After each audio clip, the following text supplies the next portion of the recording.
Welcome back to a new episode of Wicked Tales. A very interesting story we have for you today. Elizabeth Bathory, nicknamed the Blood Countess, is one of the most famous of all historical vampires.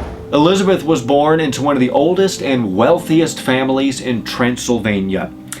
And at the age of 15, she married her first and only husband and moved into his castle. Unfortunately, her husband would later die in war, and this begun the period of Elizabeth's atrocities. She was nicknamed the most prolific serial killer in history. So after her husband's death, it was believed that she started messing around with black magic. Apparently, she started attending rituals, sacrificing horses and other animals. She really feared the thought of aging because she thought it was going to take away from her beauty.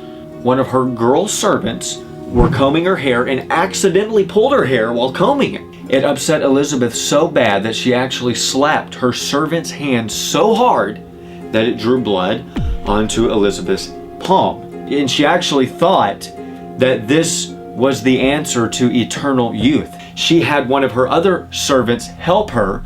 They cut her and drained her blood into a giant vault. Elizabeth would bathe in her blood and even drink her blood because she thought this was the answer to eternal youth. Rumors started spreading around the kingdom that she was involved in atrocities. The king, of course, got word of it and had two of his people investigate these claims, into which they gathered over 300 witness reports. According to the testimonies, Elizabeth's victims were young girls of the local peasants. She lured these girls into her castle by claiming she could offer them well-paid work. Testimonies also included that Elizabeth was beating, burning, and even biting the flesh off of her victims' faces. In 1610, the authorities arrested Elizabeth and all of her servants who helped her commit these horrible crimes. Elizabeth was sentenced to imprisonment in her own castle.